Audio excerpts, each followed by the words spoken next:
క్రీస్తునందు సహోదరులారా, మనం గత వీడియోస్లో దేవుని సృష్టిని మరి ఆయన సృష్టించిన ప్రతి దినమును ధ్యానం చేసుకుంటూ ఉన్నాం. గత వీడియోలో మనము 4వ దినం వరకు ధ్యానం చేసుకుంటూ వచ్చినాం. 4వ దినమున దేవుడు సృష్టించిన ఆకాశ జ్యోతులను గురించి మనం తలంచినాం. భూలోకములో దేవుడు చూడగలిగే వ్యక్తి, దేవుడు చూడగలిగే గొప్పతనం అంతయు కూడా యేసు ప్రభువులో కనబడింది. జ్యోతులు వెలుగును చూపిస్తూ ఉన్నాయి. యేసు ప్రభువును నమ్మిన ప్రతివాడు వెలుగు సంబంధే. యేసు ప్రభు వెలుగై ఉన్నాడు కనుక ఆయనను నమ్మిన వారు కూడా వెలుగై ఉన్నారని మనం చూచినాం. సో పరలోక సంబంధమైన వెలుగు ఇది, ఈ భూ సంబంధమైన వెలుగు కాదు. పరలోక సంబంధమైన ఈ వెలుగు భూమి కొరకై మరి ప్రకాశించుటకు దేవుడు ఈ జ్యోతులను సృష్టించినాడు. ప్రియ సహోదరులారా, ఇప్పుడు మనము 5వ దినపు సృష్టిని గురించి ధ్యానం చేసుకుందాం. ఆదికాండం 1వ అధ్యాయములో ఈ యొక్క మరి మాటలు కనబడతాయి. దేవుడు సృష్టినంతటినీ సృష్టించి మరి 5వ దినమున సృష్టించినదేమనగా 1వ అధ్యాయము ఆదికాండం 20వ వచనము నుండి 25వ వచనం వరకు చదువుకుందాం. And God said, "Let the waters swarm with swarms of living soul, and let fowl fly above the earth in the expanse of heavens. And God created the great sea monsters and every living soul that moves with water and river, which swarms in the water, and after their kind, and every winged fowl after its kind. And God saw that it was good. And God blessed them, saying, Be fruitful and multiply, and fill the waters in the sea, and let fowl multiply on the earth. And there was evening, and there was morning, a 5th day." ప్రియ దేవుని మరి పిల్లలారా, సహోదరులారా, ఈ పాఠ్యభాగంలో మనము 5వ దినపు సృష్టిని గమనిస్తే దేవుడు 4 దినాల సృష్టిలో God regarded as giving the establishment of the conditions of life. జీవమునకు అవసరమైన ప్రతి విధమైన సదుపాయాలన్నిటినీ కూడా స్థిరపరిచినాడు దేవుడు. జీవమునకు ఏం కావాలా? వెలుగు కావాలి. జీవమునకు ఏం కావాలా? వాతావరణం కావాలి. జీవమునకు ఏం కావాలి? ఆహారం కావాలి. జీవమునకు ఏం కావాలంటే ఏలుబాటు కావాలి. దేవుడు 1వ దినమున వెలుగును ప్రవేశపెట్టినాడు. 2వ దినమున పరలోక సంబంధమైన వాతావరణమును ప్రవేశపెట్టినాడు. 3వది మరి ఆహారం అంటే గడ్డిని, పండ్లనిచ్చే ప్రతి విధమైన చెట్లను సృష్టించినాడు. 4వది మరి విశ్వమునంతటిని ఏలుటకు వెలుగు కావాలి. అందునిమిత్తమై వెలుగు జ్యోతులను దేవుడు తయారు చేసినాడు. అనగా దేవుడు వెలుగును ప్రవేశపెట్టినప్పుడు దాని అర్థం ఏంటంటే the light in which spiritual life is possible. Spiritual life అంటే ఆత్మ సంబంధమైన జీవితమును కొనసాగించుటకు జీవం అవసరం. ఆ జీవం ఎవరి ద్వారా బయలుపరచబడుతుంది? ఆ జీవం ఎవరి ద్వారా సాగుతుంది అని అంటే దేవుని యొక్క వెలుగును లేక దేవుడు బయలుపరచబడుట వలన జీవం సాధ్యం. ఆ జీవము ఆత్మ సంబంధమైనది. అయితే వాతావరణం ఎలాంటి వాతావరణం అంటే దేవునికి అనుకూలమైన వాతావరణం, దేవుడు కనుగొనగలిగే వాతావరణం కావాలి. An atmosphere suited to those who know God is found. దేవుడు మరి తెలుసుకున్న మనకు దేవుడు ఒక వాతావరణమును తయారు చేసినాడు. ఆ వాతావరణం ఎవరు అని అంటే యేసు ప్రభువుని నమ్మిన ప్రియ సహోదరులు, యేసు ప్రభువుని నమ్ముకున్నవారు, వీరందరూ కూడా ఒక పరలోక సంబంధమైన వాతావరణం. ఇది దేవుడు 2వ దినమున చూపించినాడు. 3వ దినమున దేవుడు పరలోక సంబంధమైన వాతావరణంలో జీవము కలిగి సాగాలి అని అంటే ఆహారం అవసరం. 3వ దినమున దేవుడు ఆహారమును చేసినాడు. యోహాను సువార్త 6వ అధ్యాయం ఆహారమును గురించి మాట్లాడుతుంది. ప్రభురాత్రి భోజనం గురించి యోహాను సువార్త 6వ అధ్యాయం మాట్లాడదు. 6వ అధ్యాయం తెలియజేయించిన సత్యమంతా ఏంటంటే యేసు ప్రభు ఆహారంగా వచ్చినాడు. చివరిగా 4వ దినములో మనం తీసుకుంటే దేర్ ఇస్ హెవెన్లీ రూల్, పరలోక సంబంధమైన పాలన ఇది. దీంట్లో దుర్నీతి లేదు, ఇక్కడ చీకటి లేదు, దేవుని ఎరగని వారు లేరు, విగ్రహారాధన లేదు, ద్వేషము లేదు, మరి అక్రమము లేదు, మరణము అసలే లేదు ఇక్కడ. ఇది పరలోక ఏలుబడి పిల్లారా, హెవెన్లీ రూల్ అంటారు. ఆకాశ జ్యోతులు తెలిపే సత్యాలు కూడా ఇవే పిల్లలు. దేవుని పిల్లలముగా మనమందరమును కూడా ఈ 4 దినాల సృష్టిలో మనం చక్కగా ఈ 4 సంగతులను మరి గమనించినాం. పిల్లలు నేను చదివిన లేఖన భాగములు జాన్ నెల్సన్ డార్బీ అనే బైబిల్లో నుండి మరి తీసుకొని ఆ వర్షన్ నుండి చదువుతా ఉన్నాను. కనుక దేవుడు ఇప్పుడు when the light of God is brought in, love and obedience అనే 2 పదాలు కనబడతాయి. దేవుడు ఎప్పుడైతే వెలుగును తీసుకొచ్చి పెట్టినాడో వెంటనే ఏం జరుగుతుందంటే ప్రేమ మరియు విధేయతతో కూడిన ఒక కదలిక పిల్లలు, అనగా ఒక మూమెంట్. ఏ వాతావరణమునకు సరిపోయిన మూమెంట్ బయలుదేరుతుంది అంటే పరలోక వాతావరణమునకు సరిపోయిన మూమెంట్ బయలుదేరుతా ఉంది. ఆ మూమెంట్ని దేవుడు ఆహారంతో భద్రపరచాలనుకుంటున్నాడు. ఆ మూమెంట్ని దేవుడు తన ఏలుబడిలో నడిపించాలనుకుంటున్నాడు. ఆ మూమెంటు దేవుడు తన ఏలుబడిలో నడిపించు జీవమును ప్రవేశపెట్టాలనుకుంటున్నాడు. 5వ దినపు సృష్టిలో దేవుడు జీవమును గురించి చెప్తా ఉన్నాడు. On the 5th and the 6th days, 5వ దినమున 6వ దినమున జీవము బయటికి వచ్చింది పిల్లలు, అనగా ప్రాణము. దేవుని యొక్క సృష్టిలో లైఫ్ బయటికి వచ్చింది. ఈ లైఫ్ ఎలాగో బయటికి వచ్చింది, 5వ దినముల నీళ్లను ఈదగలిగే జీవం వచ్చింది. 6వ దినమున ఏమొచ్చింది అని అంటే భువిపై జీవం వచ్చింది. నీళ్ళనీదే జీవము, భువిపై మరి జీవమును దేవుడు 6వ దినమున సృష్టి. 5వ దినమున మరి సముద్రమును నీళ్ళను మరి ఈదే ఒక జీవి లైఫ్ బయటికి వచ్చింది పిల్లలు. ఈ 4 పిల్లలు, వెలుగు, తర్వాత పరలోక సంబంధమైన ఆహారము, తర్వాత మరి వాతావరణము, ఆహారము, ఏలుబడి, ఈ 4 దేవుడు జీవము కొరకై తయారు చేసినాడు. వెలుగును దేవుడు ఎందుకు చేసినాడు అని అంటే ఈ భూలోకంలో క్రీస్తు అనే వెలుగుతో నడవాలని. రెండవది ఆయన మరి వాతావరణమును, పరలోక సంబంధమైన వాతావరణమును తయారు చేసినాడు. పరలోక సంబంధమైన ఆహారమును ఇచ్చినాడు, పరలోక సంబంధమైన ఏలుబడి ఇచ్చినాడు. ఈ 4 మరి విషయాలలో దేవుడు ఈ 4ను ఎందుకు చేసినాడంటే జీవము ఇంకా ముందుకు సాగాలని దేవుడు 5వ దినమున ఇది సృష్టిలో జీవమును ప్రవేశపెట్టి. God is the living God pillar. జీవమును ఎందుకు ప్రవేశపెట్టినాడు దేవుడు 5వ దినమున అంటే ఆయన సజీవుడు గనక, దేవుడు సజీవుడు గనక ఆయన ఏం చేస్తూ ఉన్నాడు అని అంటే జీవమును ప్రవేశపెడతా ఉన్నాడు. ప్రియ సహోదరుడా, సహోదరి, మరి సజీవమైన దేవుడు ఇప్పుడు జీవమందు ప్రీతి కలిగి ఉన్నాడు, ఆనందిస్తున్నాడు. హీ డిలైట్స్ ఇన్ లైఫ్ పిల్లరా. One is struck that even in nature, ప్రకృతిలో కూడా చూస్తే మనకు జీవం కనబడతాయి. కనుక సహోదరుడా, 5వ దినమున దేవుడు ఎలాంటి మరి షరతులతో కూడినది తయారు చేస్తున్నాడు అని అంటే జీవముతో కూడినది. ఆయన ప్రీతి కొరకు ఇది జరుగుతూ ఉంది, అభివృద్ధి కొరకు జరుగుతూ ఉంది. Living souls are such as can enjoy the conditions of life pillar.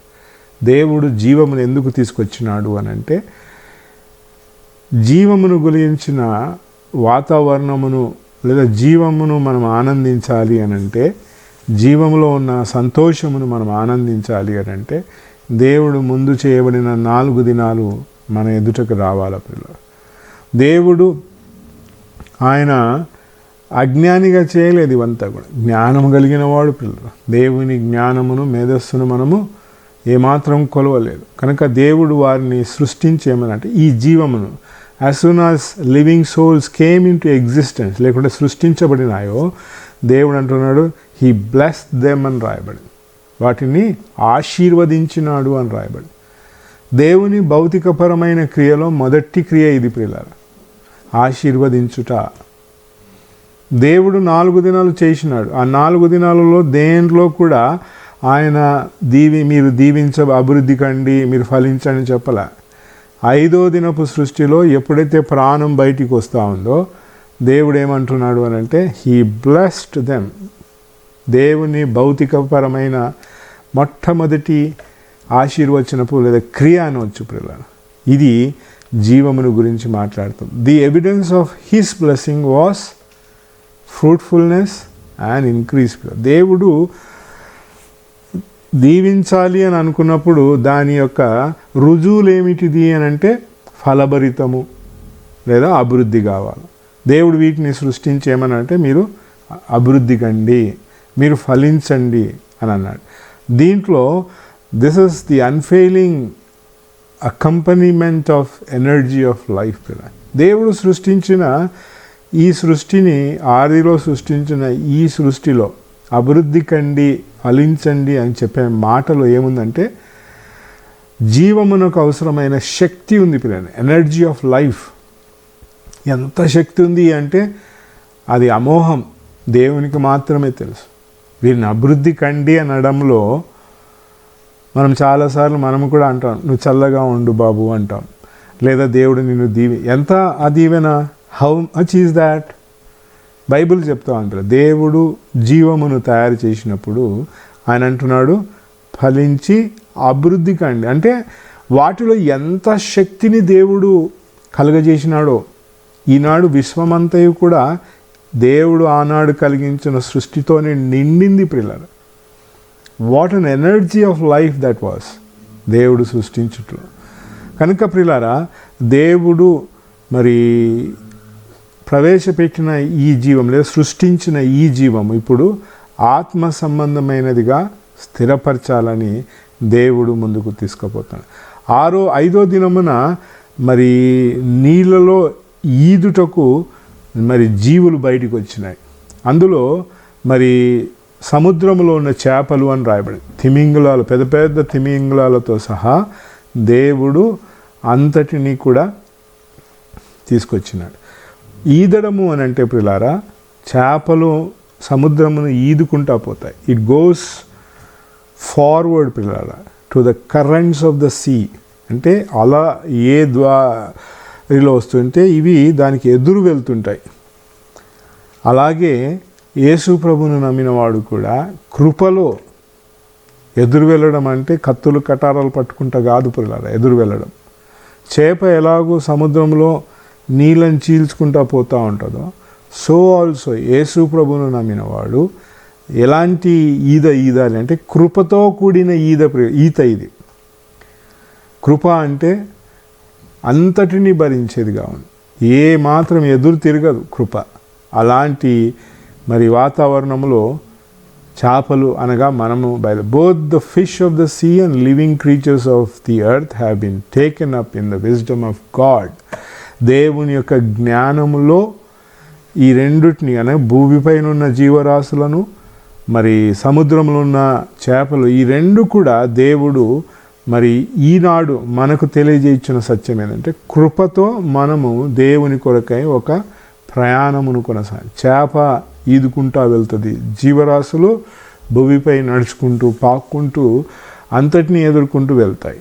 కనుక దేవుని పిల్లలముగా మనకు దేవుడు ఇచ్చిన వెలుగులో మనం ముందుకు నడిచి సాగాల. చేపలును ఉదాహరణగా తీసుకుంటే మనుషులతో పోల్చుకోవచ్చు పిల్లలు.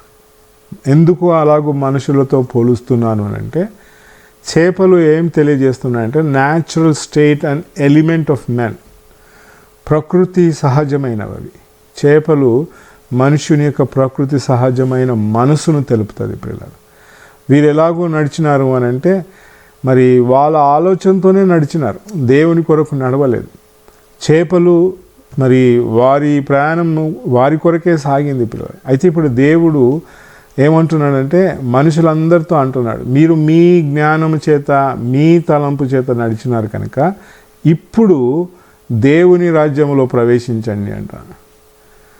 మత్తయి సువార్త 4:19 ఏమన్నాడంటే, ఇక మీదట మీరు మనుషులను పట్టే జాలరుగా మారతారు అని అన్నాడు. అంటే నీ జ్ఞానం చేత నువ్వు నడచాలని అనుకున్నావు, నీ జ్ఞానం చేత నీ రాజ్యం నింపాలనుకున్నావు. కానీ దేవుడు ఇప్పుడు ఏమంటున్నాడంటే, he says now you will become fishers of men. మనుషులను పట్టే జాలరులుగా మీరు తయారవుతారు.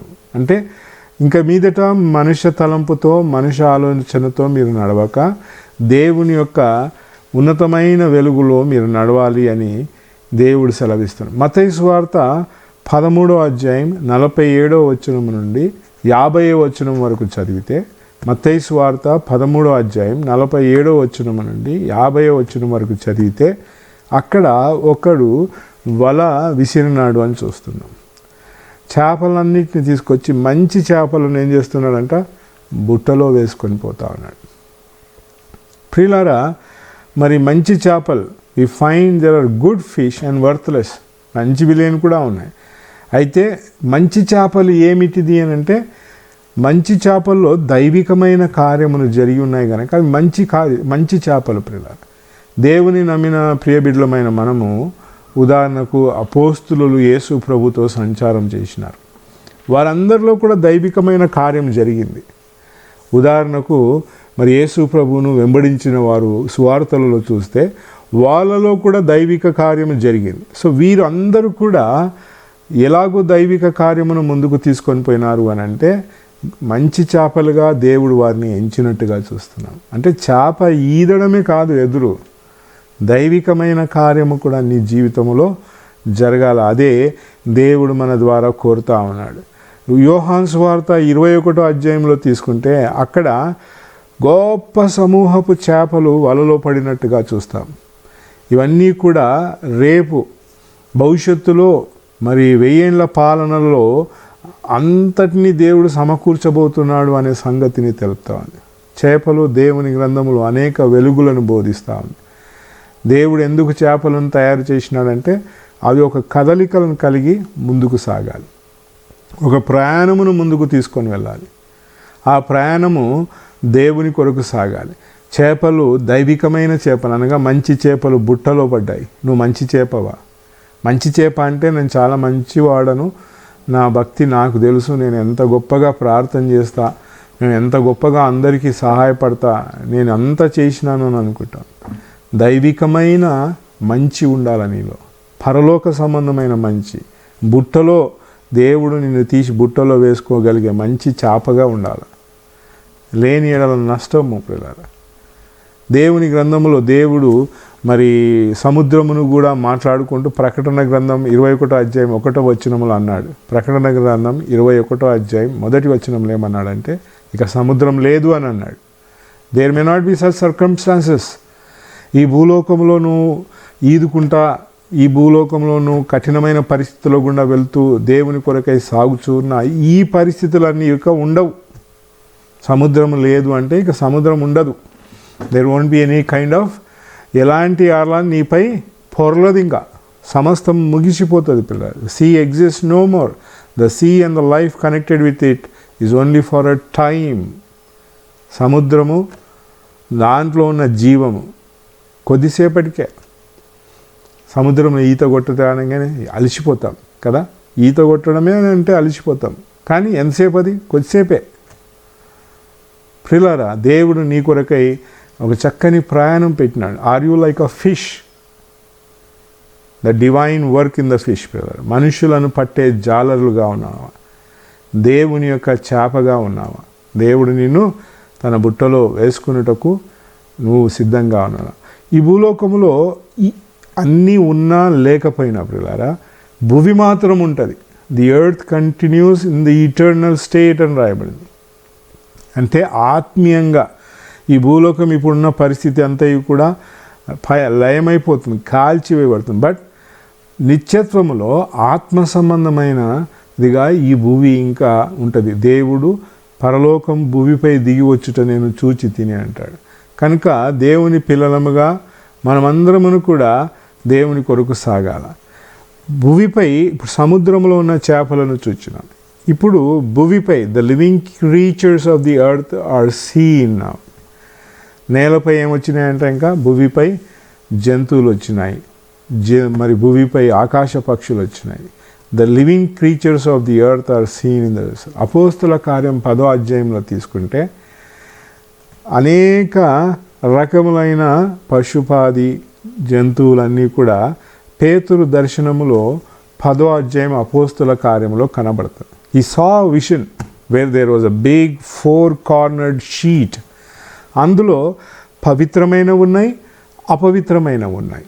అనేక ప్రాకుడి జంతువులు ఉన్నాయి, ఎగిరే జంతువులు ఉన్నాయి, పిల్లలు చేపలు ఉన్నాయి. Everything was they. ఆ జంతువును ఆ యొక్క మరి దుప్పటి చెంగులో ఉంచగా పేతురు అంటున్నాడు, ఆయనకు ఒక స్వరం వినబడింది, లేవు చంపుకొని తిను అంటున్నాడు. పేతురు అంటున్నాడు, నో నో నో నో, నేను ఎన్నడూ కూడా నిషిద్ధమైనది ముట్టుకొనలేదు. దేవుని దృష్టిలో దేవుడు తెలియజేయాలనుకున్న వెలుగు ఏంటంటే ఈ యొక్క ఆకాశ పక్షులను, భూమిపై ఉన్న జంతువులన్నింటినీ ఏమని తెలియజేయాలనుకున్నాడంటే దేవుని యొక్క విశ్వములు అనగా 4 చెంగులు కలిగిన ఈ దుప్పట్లో దేవుడు ప్రతిదీ ఆయనకు పవిత్రంగా చూచినాడు. పిల్లలు, దేవుడు చూచిన ప్రతి పదార్థం లేదా ఆ వస్త్రపు చెంగులో చూచినదంతా కూడా it was very holy and perfect. పిల్లలు, కానీ పేతురు ఏ దృష్టితో చూస్తున్నాడంటే అపోస్తల కార్యం, నేను లేదు, I didn't eat anything unclean, అపవిత్రమైనది నేను ముట్టుకోలేదు అంటాడు. కానీ దేవుడు ముట్టుకున్నాడు. పిల్లలు, దేవుడు ఇప్పుడు అంటున్నాడు, ఈ భూలోకంలో ఉన్న ఈ పశువులను పక్షులను అన్నిటినీ చూచి అంటున్నాడు, దేర్ ఆల్ క్లీన్. పిల్లలు, అందుకే యోహాను సువార్త 3వ అధ్యాయం 16వ వచనంలో ఒక మాట ఉంది, దేవుడు లోకమును ప్రేమించినాడు. అందులో అపవిత్రుడున్నాడు, పవిత్రుడున్నాడు. పిల్లలు, ఇద్దరున్నారు అక్కడ. ఈ ఇద్దరిని దేవుడు ఎట్లాగూ చూచినాడంటే దైవికమైన వెలుగుతో చూచినాడు. పేతురు ఆ వెలుగులో చూడలే కనుక పేతురుకు జ్ఞానము లేదా పేతురుకు తెలియజేయాలని దేవుడు మరి మనుషులను అందరినీ పవిత్రపరిచినాడు.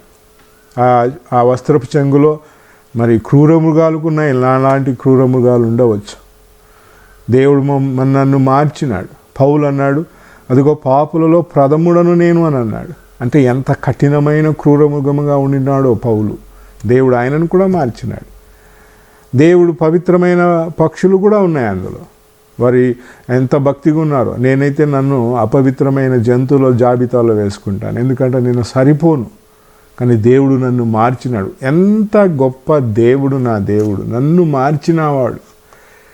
నేను జంతువునై ఉండగా నాలో ఏం చేసినాడంటే జీవమును పోసి నన్ను మనిషిగా మార్చినాడు. What a blessed God and saviour we have. ప్రిలారా, నువ్వు ఏ రకంలో, నువ్వు పవిత్రమైన వాడవా అపవిత్ర, ఈ రెండింటినీ కూడా దేవుడు ఒకటే వెలుగుతో హీ సీస్. ప్రిలారా, నీవు నేను మరి ఆదిలో సృష్టించబడిన ఈ యొక్క చేపలు, సముద్రంలో ఉండే చేపలు, భూమిపై పాకే జంతువులు, ఆకాశంలో ఎగిరే పక్షులు, ఇవన్నిటినీ కూడా God has brought us to teach. దేవుడు మనకు ఒక చక్కని వెలుగును మనకు బోధించాలని అనుకుంటున్నాడు. కనుక ప్రియులారా, దేవుని పవిత్రమైన కార్యం, సృష్టి అంతయు దేవుని ఒక గొప్ప వెలుగుతో కూడినది. ఇంకొక కోణములో కూడా మనం 5వ దినమును చూస్తే, 5వ దినం ఏం చెప్తా ఉంది అంటే భక్తితో కూడిన మరి ఎదుగుదల. ప్రియులారా, ఏంటంటే భక్తితో కూడిన, భక్తిని చూపిస్తాను. All devotedness is not a like. పిల్లలు, ప్రతి ఒక్కరి భక్తి ఒకలాగానే ఉండదు. అయితే లేఖనాలలో 5 సంవత్సరాలను వరకు అని కూడా చెప్పబడింది, లేదా ఒక నెల నుండి 5 సంవత్సరాల పైబడి ఉన్న మరి వయసును మాట్లాడతాను. ఏంటంటే from 1 month to 5 years old. ప్రియులారా, దేవుడు ఎందుకు 5 సంవత్సరాల వయసును గురించి కూడా మాట్లాడుతున్నాడు అని అంటే, అది భక్తితో కూడిన, భక్తితో పెరిగిన జీవితమును తెలియజేస్తాడు. 5 అనేది మన భక్తిని తెలియజేస్తూ ఉంది. How devotedness is my life for Christ. 5 జీవమును గురించి మాట్లాడుతుంది. ఆ జీవము పరలోక సంబంధమైన జీవం, ఆ జీవము ఆత్మ సంబంధమైన జీవం.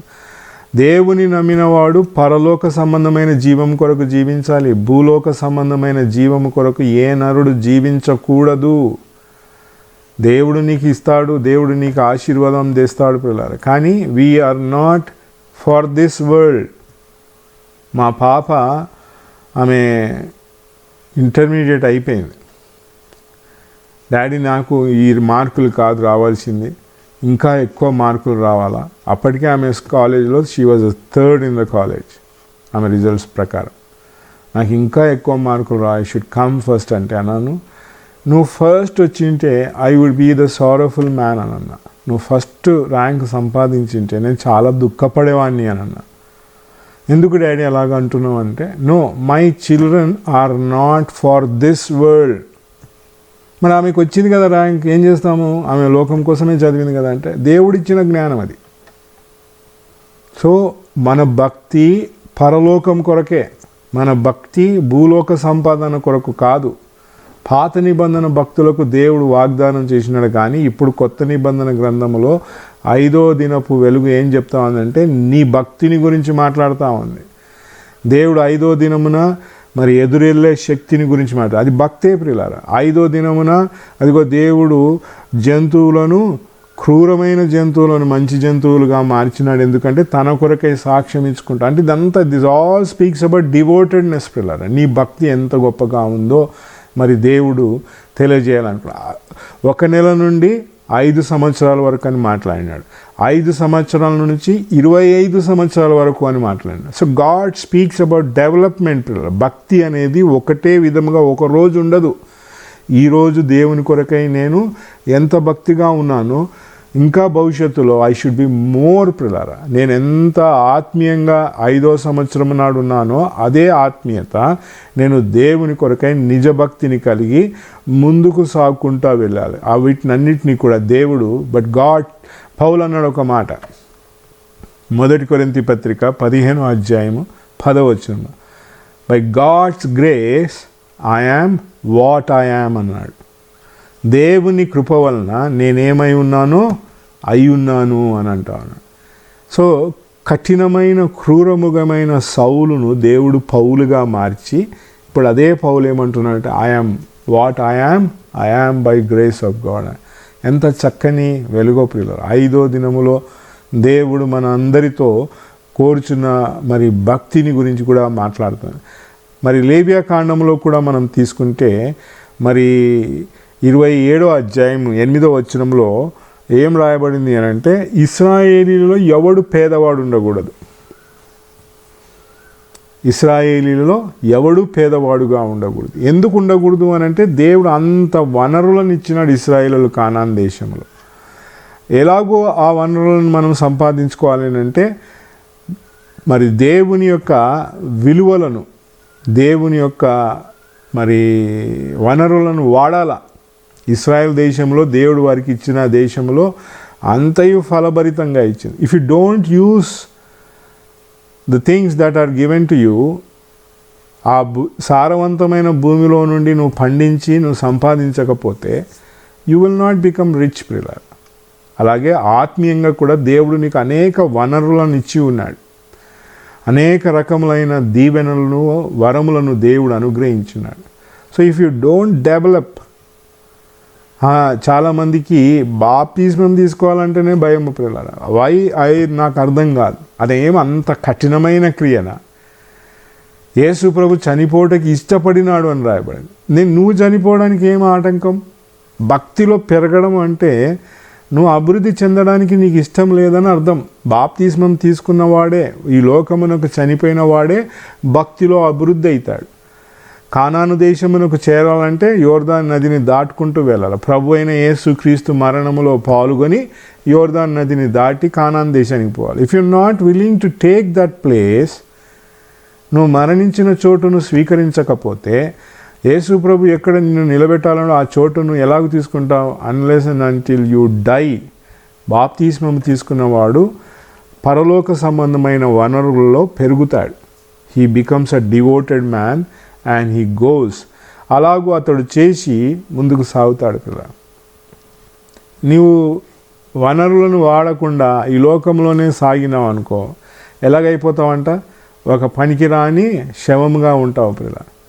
ఈ భూలోకంలో నమ్మిన ప్రతివాడు ఎలాంటి వాడు అంటే పనికిరాని శవమే. శవం ఏమిటికైనా పనికొస్తుందా? దేనికి పనికిరా? తీర్పుకు తప్ప. దేవుడు ఆ చచ్చిపోయిన దాన్ని లేపి తీర్పు తీర్చి అగ్నిగుండంలో వేస్తాడు. నువ్వు యేసు ప్రభువుని నమ్మకపోతే యు ఆర్ ఆల్సో కార్కస్ ప్రిలారా, for nothing. A carcass is a body without life, and that character will surely come under judgment. This is the principle. దేవుడు మరి పెట్టిన సూత్రం ఇది. నువ్వు శవంగా ఉండాలనుకుంటున్నావా? లేదా యూ వాంట్ టు బీ మరి డివోటెడ్ మ్యాన్ ఫర్ క్రైస్ట్?